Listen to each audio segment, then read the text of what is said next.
le prophète Jonas.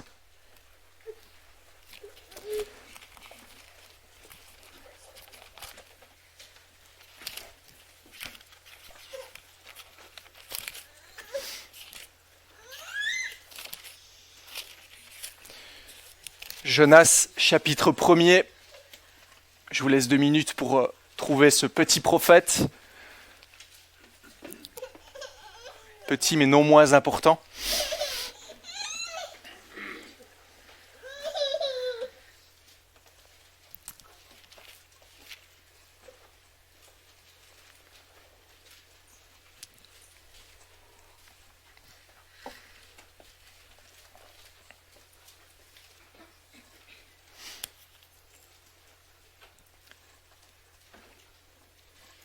Jonas, chapitre 1er, on va lire le chapitre.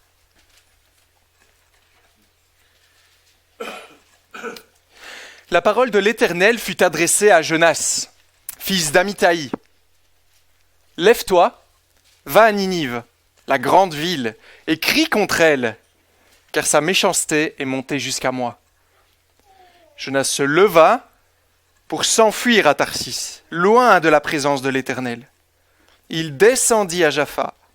Il trouva un bateau qui allait à Tarsis. Il paya le prix du transport et s'embarqua pour aller avec les passagers à Tarsis, loin de la présence de l'Éternel. L'Éternel fit souffler sur la mer un vent impétueux. Il se leva sur la mer une si grande tempête que le bateau menaçait de faire naufrage. Les marins eurent peur. Ils implorèrent chacun leur Dieu. Et ils jetèrent dans la mer les objets qui étaient sur le bateau afin d'alléger. Jonas était descendu au fond du bateau. Il s'était couché et dormait profondément. Le capitaine s'approcha de lui et lui dit « Pourquoi dors-tu ? Lève-toi, fais appel à ton Dieu, peut-être voudra-t-il penser à nous et nous ne mourrons pas. » Puis ils se dirent l'un à l'autre « Venez, tirons au sort pour savoir qui nous attire ce malheur. » Ils tirèrent au sort et le sort tomba sur Jonas. Alors ils lui dirent « Dis-nous qui nous attire ce malheur ? Quelle est ton occupation ? D'où viens-tu ? Quel est ton pays ? De quel peuple es-tu » Il leur répondit « Je suis hébreu et je crains l'Éternel, le Dieu du ciel, qui a fait la mer et la terre. » Ces hommes furent saisis d'une grande crainte et lui dirent « Pourquoi as-tu fait cela ?» Ils surent en effet qu'il fuyait loin de la présence de l'Éternel, parce qu'il leur déclara. Ils lui dirent « Que te ferons-nous pour que la mer se calme envers nous ?» En effet, la mer était de plus en plus déchaînée. Verset 12. Il leur répondit « Prenez-moi et jetez-moi dans la mer, et la mer se calmera envers vous. Car je sais que c'est moi qui vous attire sur cette grande tempête. »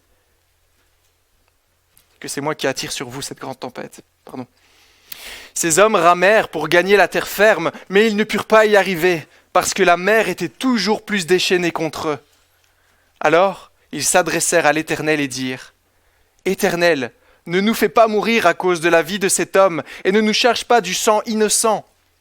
En effet, toi, Éternel, tu fais ce que tu veux. » Puis, ils prirent Jonas et le jetèrent dans la mer. Et la fureur de la mer s'apaisa. Ces hommes furent saisis d'une grande crainte.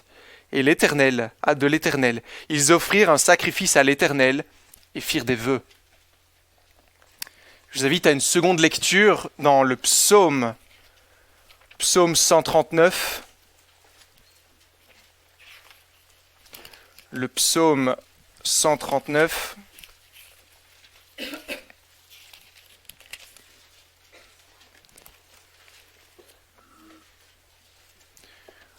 Au verset 7,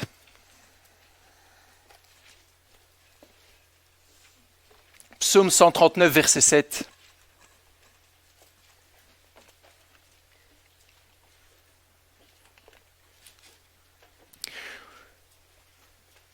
Où pourrais-je aller loin de ton esprit ? Où pourrais-je fuir loin de ta présence ? Si je monte au ciel, tu es là. Si je me couche au séjour des morts, te voilà. Si je prends les ailes de l'aurore pour habiter à l'extrémité de la terre, là aussi, ta main me conduira ta main droite m'empoignera. Je vous invite à la prière avant de laisser la place à Pierre. Prions encore. Seigneur, tu nous dis que le moyen de nous approcher de toi, c'est par ta parole. Et Seigneur, ce que nous voulons, c'est être proche de toi. Et Seigneur, donne-nous de pouvoir avoir une oreille attentive à ta parole. Donne-nous de pouvoir être disposés à l'entendre. Que cette parole puisse changer nos cœurs. Que cette parole ne revienne pas à toi sans effet. Seigneur, je veux te prier particulièrement pour Pierre, que tu le fortifies, que tu lui donnes la joie, la confiance, Seigneur, dans ce qu'il va nous prêcher de ta part. Oui, Seigneur, accompagne-le. Nous avons besoin de ton aide à chaque niveau. Fortifie-nous et encourage-nous. Au nom de Jésus. Amen.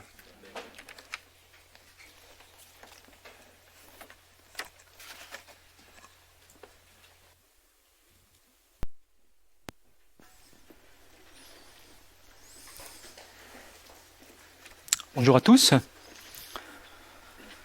Il y a maintenant pratiquement un an, enfin plus qu'un an, très exactement le 30 juillet de l'année dernière, nous avions vu ensemble le verset 2 de ce chapitre 4 du livre de Jonas.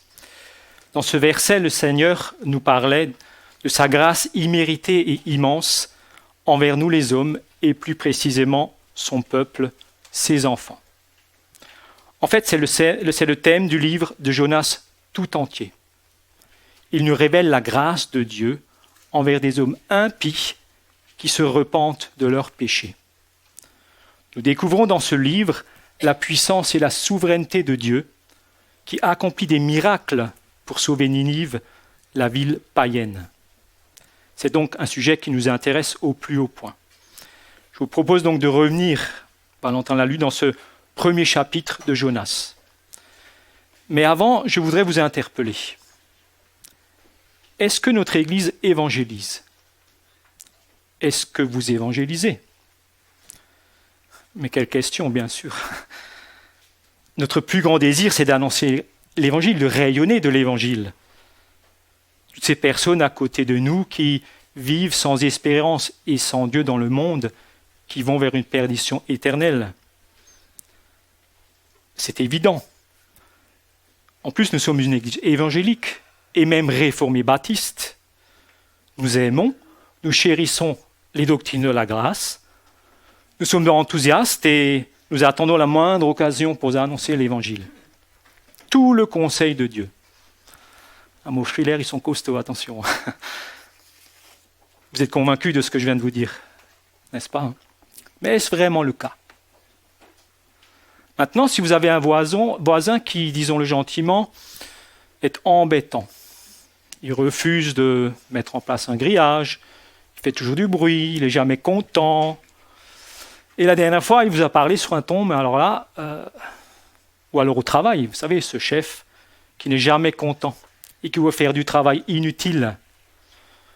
Ou ce collègue qui ne fait jamais les choses correctement et qui se moque même ouvertement de votre foi. Pour vous les jeunes, à l'école, avec certains de vos camarades de classe qui vous embêtent, qui peut-être vous harcèlent, qui vous mettent de côté, justement, parce que vous êtes au Seigneur. Alors, toujours aussi enthousiaste pour annoncer l'Évangile, tout le conseil de Dieu ? Et c'est ce que le Seigneur nous demande, n'est-ce pas ? Vivre l'Évangile. Eh bien, Jonas, il était dans une situation semblable, et même pire. Par ce livre, le Seigneur a voulu révéler à Israël et à nous, son peuple, tout le plan du salut. Un plan de salut non seulement pour Israël, mais universel. Pour tous les hommes, en aussi grand nombre que le Seigneur les appellera. Actes chapitre 2, verset 39. Et ce livre, c'est un peu comme si on parcourait toute la Bible, avec la chute, la volonté de Dieu de sauver, la repentance, le pardon et ensuite le Seigneur qui continue à prendre soin dans le chapitre 4. C'est vraiment un livre d'une grande richesse spirituelle. Il est très profond et comporte beaucoup de vérités spirituelles. Et donc tout naturellement, le titre principal qui s'impose est « Le grand et merveilleux plan de salut, plan divin de rédemption ».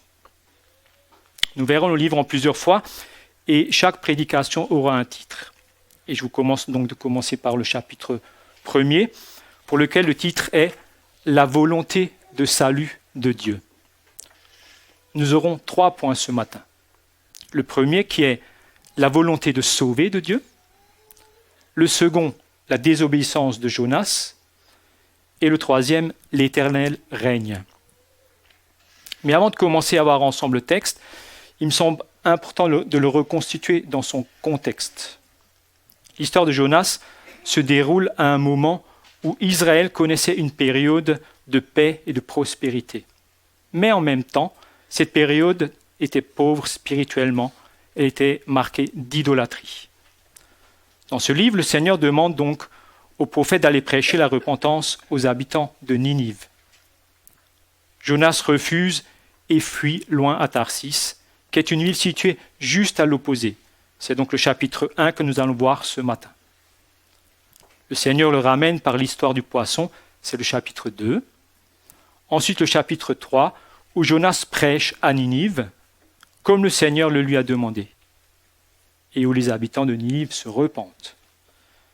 Enfin le chapitre 4, où Jonas n'est toujours pas content, et où le Seigneur continue à être compatissant. Ninive était la capitale de l'Assyrie. Les Assyriens étaient des païens qui ne connaissaient pas Dieu. C'était une puissance militaire conquérante qui avait asservi durement beaucoup de peuples autour d'elle. Israël avait déjà enduré beaucoup de souffrances de la part des Assyriens. La Syrie était aussi un ennemi juré d'Israël et vice-versa. Jonas, lui, faisait partie du peuple d'Israël et était prophète de l'Éternel au sein de ce peuple. Mais au juste, c'est quoi un prophète ? Un prophète est un homme à qui Dieu se révèle d'une manière surnaturelle. Il en fait son porte-parole. Son rôle est d'abord de connaître la volonté de Dieu et ensuite de la transmettre, de la communiquer au peuple de Dieu. Son rôle était ensuite d'exhorter le peuple pour qu'il reste fidèle à l'alliance du mont Sinaï, et cela en obéissant à la loi de Dieu. Parfois, il appelait à la repentance, en avertissant des jugements de Dieu sur le péché, et d'autres fois, il annonçait des promesses de pardon. Commençons par notre premier point, la volonté de sauver de Dieu. Mais avant de comprendre le plan de salut et cette volonté de se sauver, nous devons d'abord comprendre qui est Dieu et qui nous sommes. Et c'est aussi par rapport à tout le livre en entier. Du moins en partie, une petite partie sur la base de ce chapitre 1er. Donc, qui est Dieu ? Il est vivant et vrai. Le verset 1 nous parle de la parole de l'Éternel. L'Éternel s'adresse à Jonas. Vous avez vu déjà quelqu'un qui n'est pas vivant parler ? Non, bien sûr. Il est donc vivant et vrai par sa parole, la Sainte Bible, qui parle à notre esprit. Il est vivant et vrai par la création. C'est lui qui a tout créé. En effet, depuis la création du monde, les perfections invisibles de Dieu, sa puissance éternelle et sa divinité se voient dans ses œuvres. Romains, chapitre 1, verset 20. C'est parce qu'il est le Créateur que dans ce chapitre, la mer et le vent lui obéissent. Il est vivant et vrai historiquement, par la venue du Seigneur Jésus, notre Seigneur et Sauveur. Il est vivant et vrai parce qu'il s'approche de nous, ici de Jonas et de Ninive. De nous par son esprit, que le Seigneur a envoyé dans nos cœurs, le Consolateur, par son esprit qui rend témoignage à notre esprit que nous sommes enfants de Dieu. Toujours dans Romains, chapitre 8, verset 16. Nous voyons aussi qu'il est tout-puissant. Comme nous le révèle donc ce verset 20 du chapitre 1 de l'Épître aux Romains, il a tout créé, l'infiniment grand comme l'infiniment petit, les plantes, les animaux, vous et moi, juste par sa parole, en 6 petits jours, toute cette immensité, et franchement, il aurait pu faire en 1 seconde s'il avait voulu. C'est par sa puissance qu'il a fait venir la tempête et l'a arrêtée. Comme le dit le verset 15, et la fureur de la mer s'apaisa. C'est aussi par cette puissance qu'il a inspiré de la crainte aux marins et que le sort tombe sur Jonas, sur celui que Dieu voulait que ça tombe. C'est par cette puissance qu'il peut parfaitement sauver. Mais il est aussi juste.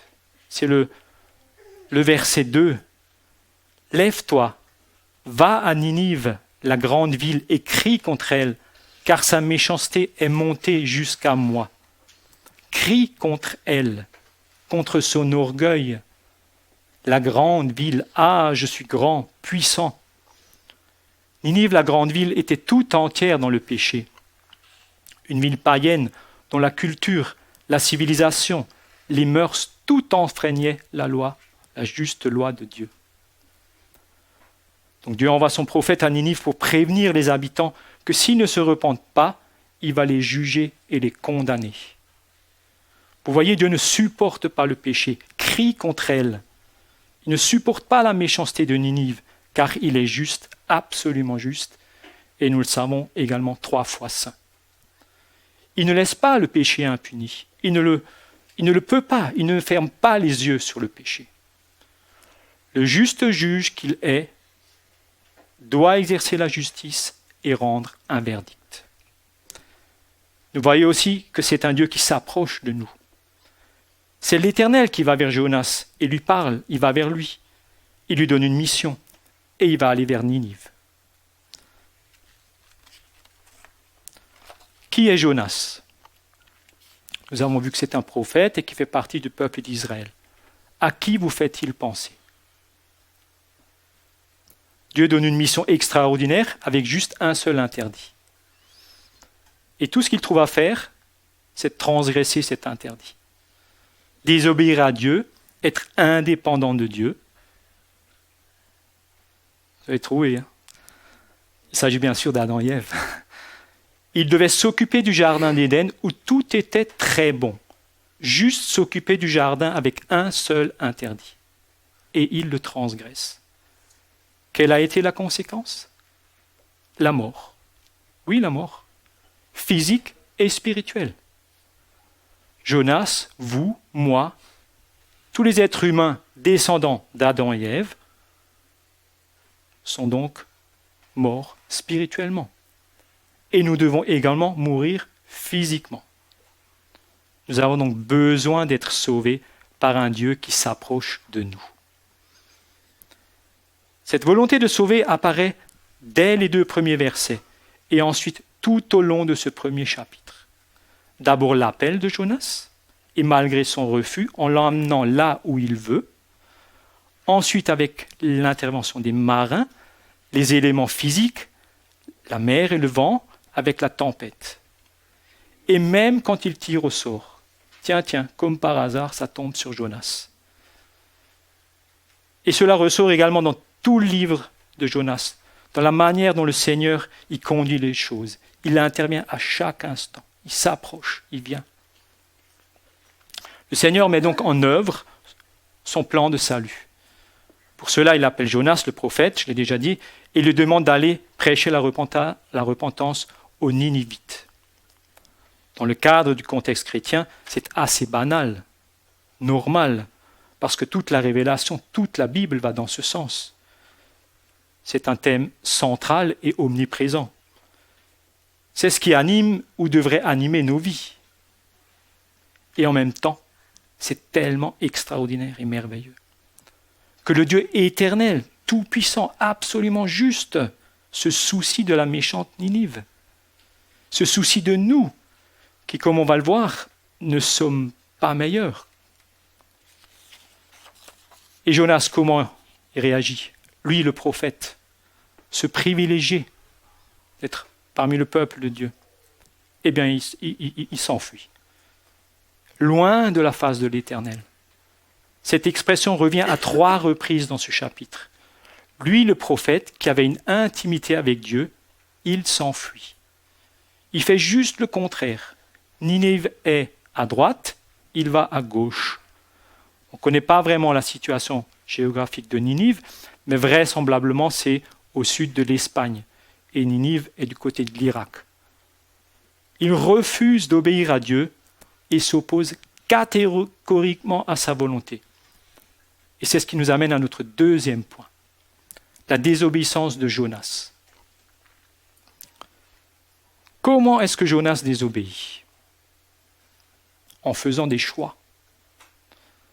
D'abord en n'écoutant pas l'appel de Dieu. Ce n'est pas écrit dans le texte, mais ça en ressort clairement, puisqu'il s'enfuit. S'il s'enfuit, c'est qu'il a entendu et ne veut pas entendre. Ensuite, parce qu'il ne veut pas se soumettre à la volonté de Dieu. Ça a l'air évident comme ça, mais je pense qu'il faut le souligner.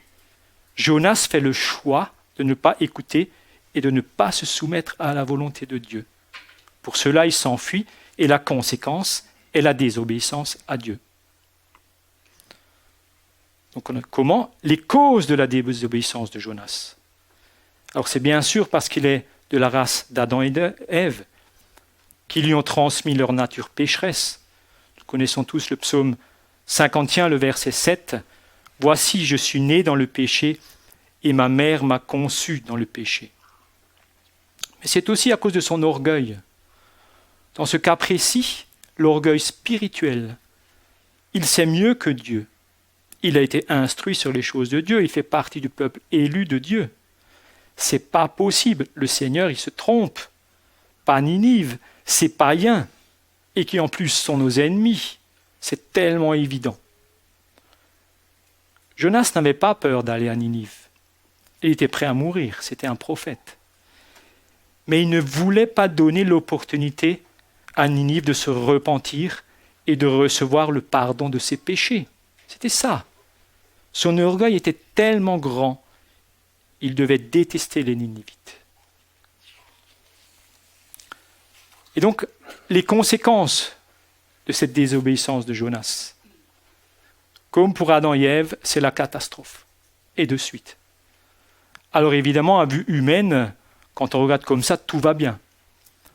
Jonas, s'il est en bonne santé, il voyage, cet homme, puisqu'il va à Tarsis, à l'autre bout du monde. Et puis, il a une foi profonde. Dans les tempêtes de la vie, il est serein, il dort. Comme le Seigneur lorsqu'il dormait à l'arrière de la barque lors de la tempête sur le lac. Sauf que Jonas, ce n'est pas notre Seigneur. Et surtout, la raison de l'endormissement n'est pas du tout la même. Ça va même plus loin. Il évangélise, ce brave monsieur. Sacré Jonas. Je suis hébreu, je crains l'Éternel, le Dieu des cieux, qui a fait la mer et la terre. Je crains l'Éternel. Mais c'est un menteur. Et l'orgueil, je suis hébreu. Mon Dieu est celui qui a fait les cieux, la mer et la terre. Mon Dieu est le vrai Dieu, le seul. Mais la réalité est tout autre. Que se passe-t-il au moment où, à cause de sa nature pécheresse et son orgueil, il en découle de la désobéissance envers Dieu? À ce moment où il décide de ne pas obéir, de ne pas se soumettre à la parole que le Seigneur lui adresse, c'est une vraie descente aux enfers. Regardons ensemble les conséquences de sa désobéissance. D'abord, il oublie Dieu et qui est Dieu. Relisons les versets 7, je vais vous lire les versets 7 du psaume 139. 7 à 10. Où irai-je loin de ton esprit? Et où fuirai-je loin de ta face? Si je monte aux cieux, tu es là. Si je me couche au séjour des morts, te voilà. Si je prends les ailes de l'aurore et que j'aille habiter à l'extrémité de la terre, là aussi ta main me conduira et ta droite me saisira. Jonas connaissait ce psaume, mais c'est comme s'il était devenu amnésique. Ensuite, il s'éloigne du peuple de Dieu et de Dieu. Où trouvait-on la face de l'Éternel dans l'Ancien Testament? Dans Sion, en Israël, comme l'a dit Valentin, au temple. Mais certainement pas avec les passagers, comme le précise le verset 2 du bateau, et encore moins à Tarsis. Et aujourd'hui, où trouvons-nous la face de l'Éternel? Dans notre église locale, n'est-ce pas? Il perd sa relation avec Dieu. son intimité avec lui. Dieu est en quelque sorte obligé d'utiliser la tempête, les marins et les sorts pour lui parler. Et là surtout, il ne prie plus. Imaginez la scène. On peut prendre un exemple qui ressemble à ce qui nous est dit dans le texte. Vous faites une croisière sur un bateau, pour ne pas le citer, le Costa Concordia. Je sais pas. Et voilà que le bateau est en train de couler. Je vous rappelle que cet événement est réellement arrivé il n'y a pas si longtemps. Le bateau est donc sur le point de couler et votre premier réflexe est « Où est mon portable ?» Et oui, sans téléphone portable, on est perdu. Plus sérieusement, vous regardez où sont vos enfants, où sont vos papiers, par où sortir. Vous essayez de sortir indemne de cette situation. Et dans la précipitation, vous oubliez de prier. Je ne dis pas que ce serait votre cas, hein, c'est juste pour donner un exemple. Au moment où vous êtes affolé, où vous courez dans tous les sens et oubliez l'essentiel, un marin, un passager, de notre temps plutôt un frère ou une sœur, parce que les gens ne prient plus beaucoup, vient vers toi et te dit, vient vers vous et dit, tu ne demandes pas de l'aide à Dieu, ton Dieu. Jonas oublie de s'adresser à son Père céleste, à Dieu. Il oublie de prier, ça va jusque-là. Et donc le péché s'installe. Il ment avec force et délibérément. Je crains l'Éternel. S'il le craignait vraiment, il serait allé à Ninive. C'est faux, c'est un mensonge. Cela a même un impact sur son porte-monnaie. C'est bien précisé. Il paya le prix du transport pour aller à Tarsis, pour aller loin de Dieu. Il paye pour aller loin de Dieu. Mais surtout, qu'est-ce qu'il a oublié de fondamental, notre cher Jonas? La grâce de Dieu.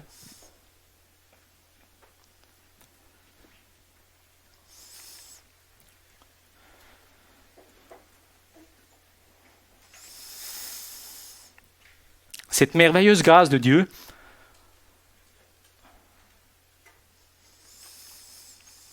excusez-moi, je peux boire un petit coup là.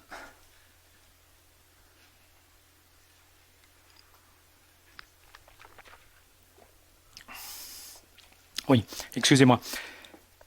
Cette merveilleuse grâce de Dieu dont il a bénéficié et qu'il a expérimenté dans sa vie, c'est pas possible. Eh bien si, il l'a oublié. Vous voyez comment au moment où il décide de ne pas obéir à l'appel de Dieu et où il s'y oppose, sa vie, elle bascule, elle se dégrade spirituellement, mais aussi physiquement. Il tombe, pour en finalité arriver à l'extrême, la mort. C'est terrible. Comme je disais, c'est une vraie descente aux enfers. Que se passe-t-il au moment où les marins le jettent à l'eau? Que se passe-t-il si vous êtes en pleine mer, sans aucune aide? Vous vous noyez, n'est-ce pas? Pour Jonas, là, c'est le bout du bout. Alors on arrive à la fin de ce chapitre. Ça finit mal, ou plutôt très mal, puisque Jonas est là, en pleine mer. Il va se noyer et mourir. Si cette tranche de vie du prophète s'arrêtait là, car c'est vraiment ce qu'il a vécu, ce serait un échec total. Vous voyez, dans ce premier chapitre, le Seigneur veut nous montrer, et à Jonas, ce qui se passe quand on choisit de lui désobéir et de s'éloigner de lui, de Sion, de l'Église locale, du peuple de Dieu. Et cela même si on est prophète.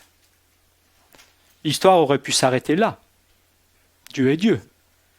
Il se suffit à lui-même. Il n'a pas besoin de nous.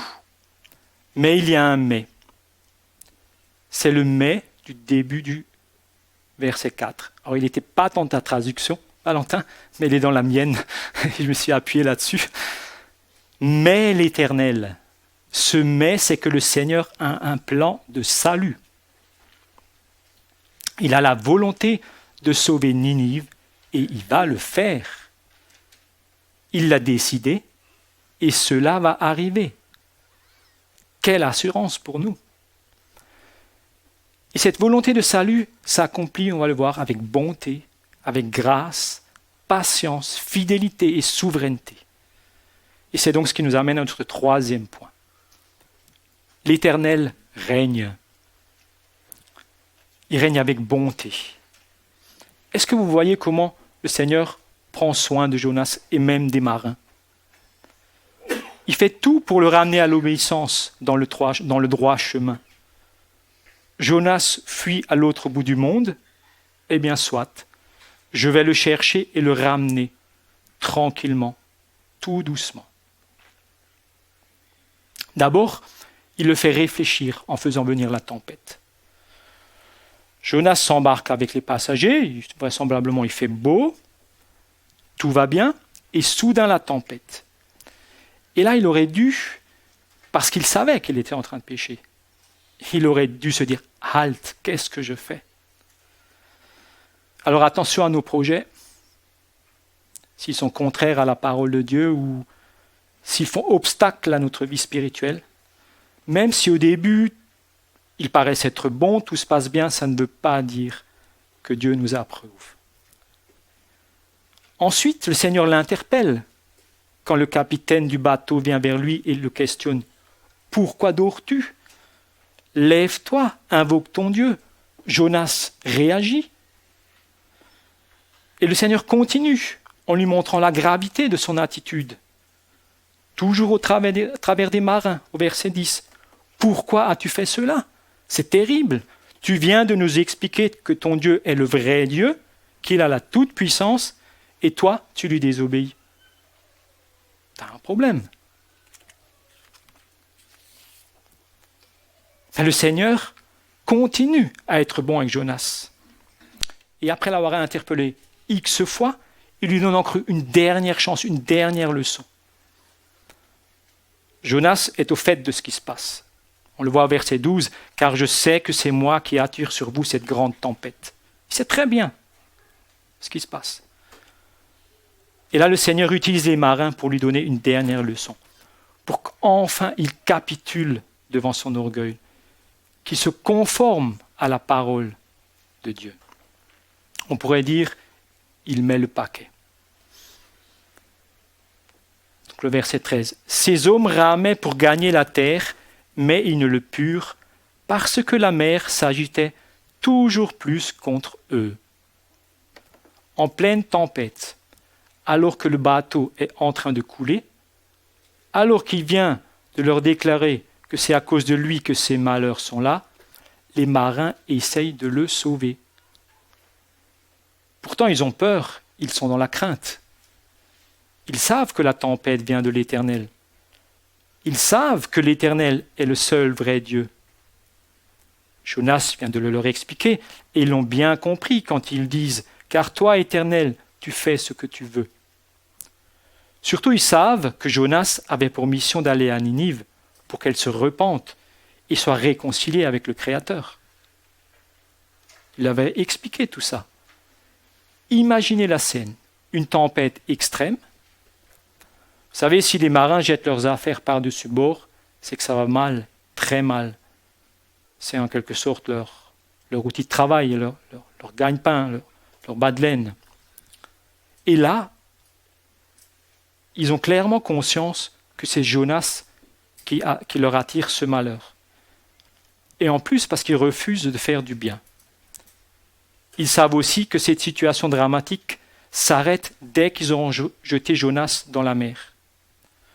Je ne voudrais pas préjuger de la réaction du capitaine, mais en tant que responsable du bateau, de la cargaison, de l'équipage, de son équipage et des passagers, une réaction normale dans une telle circonstance serait de donner l'ordre de jeter la cause du problème par-dessus bord.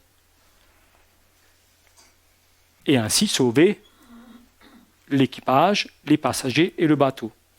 En plus, Jonas lui-même, il leur suggère « Jetez-moi par-dessus bord et ça s'arrête. » Allons-y les gars, on le jette par-dessus bord et le cauchemar il s'arrête. Eh bien non. Ils font tout pour sauver Jonas. Ils rament dur, ils souquent ferme pour gagner la terre. mais ils ne le peuvent pas, nous dit le verset 13.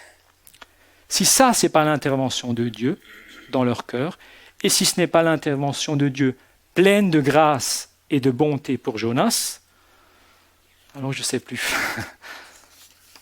Vous voyez, Dieu les utilise pour envoyer un dernier et clair message à Jonas. Lui qui ne veut pas ramer dur ou souquer ferme pour Ninive, eh bien les marins le font pour lui. Quelle leçon de la part du Seigneur, pleine de bonté. Et Jonas, vous croyez qu'il l'a comprise? Au contraire, il s'entête. Une fois que nous commençons à descendre la pente, ça glisse de plus en plus. C'est la même chose avec l'endurcissement.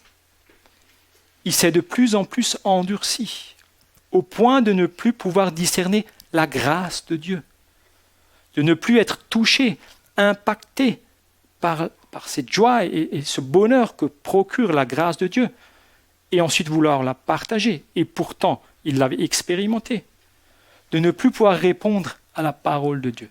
Il en était arrivé là à cause de son choix. Mais Dieu, Seigneur, il le fait aussi donc avec bonté, mais aussi avec fidélité. Le Seigneur aurait pu laisser partir Jonas loin et susciter un autre prophète. Mais non, il lui est fidèle malgré sa désobéissance. C'est lui qui l'a choisi et c'est lui qui ira à Ninive. Envers Ninive aussi, il est fidèle. À partir du moment où Jonas part à Tarsis, le Seigneur aurait pu en rester là. Mais il veut sauver Ninive et il lui reste fidèle. Il reste fidèle à son plan et volonté de sauver Ninive. On voit aussi qu'il, dans ce règne, il y a une volonté souveraine. C'est l'Éternel qui choisit de sauver. C'est l'Éternel qui choisit Jonas et il va lui faire exécuter sa volonté. C'est l'Éternel qui fait souffler le vent et la tempête. C'est lui qui fait intervenir les marins et c'est encore lui qui va, au chapitre 2, faire venir le poisson. C'est lui qui œuvre du début à la fin pour que toutes les conditions se réunissent pour sauver Ninive et prendre soin et conduire son prophète récalcitrant. Et il le fait aussi avec un amour particulier pour ses enfants. Je ne sais pas si vous avez remarqué le contraste qui existe dans ce premier chapitre. C'est assez frappant. Vous avez Jonas qui est un enfant de Dieu, prophète. Il a ce privilège d'annoncer l'évangile et il refuse, il désobéit, il parle loin de Dieu. Il fait tout, mais absolument tout à l'envers. Mais le Seigneur s'occupe de lui parle, le garde, il fait des miracles. Et à l'inverse, les marins, ils réagissent bien, ils raisonnent correctement, ils prient, ils craignent Dieu, demandent pardon avant de jeter Jonas par-dessus bord et offrent même des sacrifices. Mais le Seigneur, il ne fait rien d'extraordinaire pour eux. Au contraire, il les utilise en quelque sorte au service de Jonas. Pourquoi cette différence de traitement? Mais pourquoi? Ce n'est pas normal. Ben, la réponse, elle est simple. Parce que Jonas est aimé de Dieu.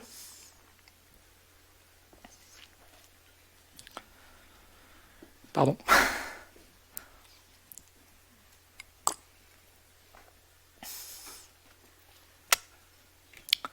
C'est son enfant. Il fait partie de son peuple. Le Seigneur prend soin de lui, il l'appelle, lui parle et le guide. Il le formate pour le transformer au plus profond de son être, pour qu'il abdique devant lui et soit apte à sa mission. En fait, Jonas, il fait partie de son grand et merveilleux plan de salut, et pas les marins.